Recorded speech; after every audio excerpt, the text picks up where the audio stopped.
adalah satu contoh ya, satu contoh yang yang coba untuk kita tertibkan dengan baik. Ada pemiliknya di sini. Nah, sekarang dia sedang mengurus, tapi mengurusnya terjadi setelah ininya dilakukan. Idealnya adalah sebelum dilakukan reklamasi ini, mestinya urus dulu.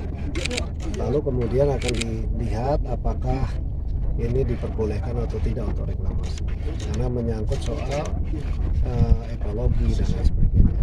Nah, penertiban seperti ini terus kita lakukan dan ini sudah berlangsung semenjak saya menjabat sebagai Menteri Kelautan Perikanan. Jadi paling tidak 1,5 tahun terakhir. Itulah sebenarnya yang mendasari kemudian penggunaan material reklamasi harus dari sedimentasi. Karena kalau tidak ini ambles nih, ini nggak lama nih pasti ambles. Ini kan tanah yang diratakan. Tanah yang diratakan dengan cut and fill berarti kan menggunakan bentuk tanah yang harusnya ada bukitnya jadi rata. Dan itu secara ekologi, secara lingkungan juga pasti tidak baik. Nah, harusnya ada ahli-ahli lingkungan juga harus terlibat di proses PP itu. Kalau teman-teman perhatikan ada kajian lah. Jadi, kalau dari kita misalnya minta PKKPR kita cek dulu, nggak boleh itu.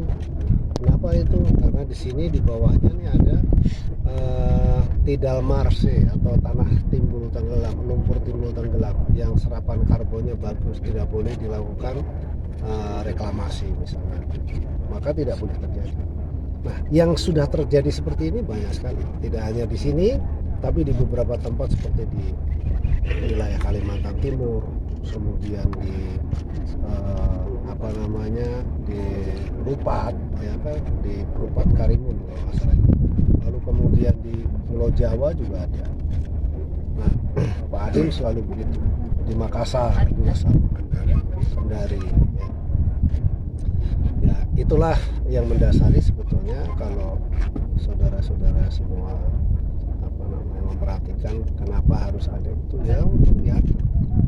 Dan bersyukurnya kita ini negara kepulauan yang tempat pertemuan arus laut.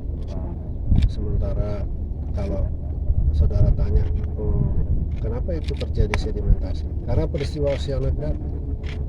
Kalau ada yang mengatakan wah tidak seperti itu, ya silahkan digelar saja secara teori, secara keilmuan seperti apa. Yang pasti sedimentasi itu akan terus saja hadir.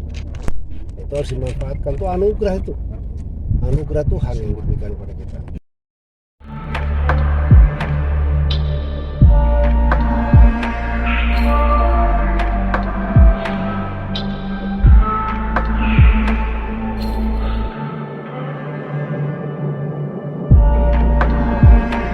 Seperti ini, terus terang saja di bawahnya sudah rusak. Kita kan belum sempat meneliti. Artinya ini apakah jadi bagian dari tidal marse, lumpur timbul tenggelam atau bukan. Kalau dia masuk dalam kategori itu kan sebetulnya dia punya daya serapan karbon yang tinggi. Kalau dia punya serapan karbon tinggi nggak boleh dilakukan reklamasi. Kalau ini sekarang udah ditutup seperti ini terus kemudian dibongkar, udah percuma gitu. Ya sudah, kalau begitu yang seperti ini kita hentikan.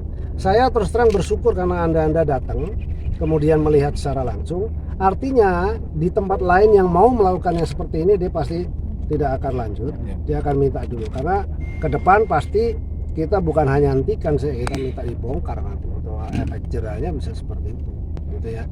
Nanti kalau sudah begini terus kemudian hanya misalnya mengurus izin terus diperbolehkan begitu, untuk kasus ini semua akan minta seperti itu. Nah, kita kan juga terbatas. Pengawasan itu bukan hanya di kita, tetapi dari teman-teman semua juga menjadi bagian dari organ kita, organ negara untuk memberikan masukan dan lain sebagainya. Gitu. Najib, dengan disegelnya ini sanksi lain yang akan diterapkan seperti apa? Mungkin nanti setelah perizinan terbarunya akan biayanya ditambah atau seperti apa gitu? Oh, kalau itu ada timnya. Ini ada Dirjen PRL, ini ada Dirjen Penindakan, mereka yang lebih tahu. Tapi yang pasti kebijakan kita adalah yang salah, yang tidak sesuai maka harus ditertibkan.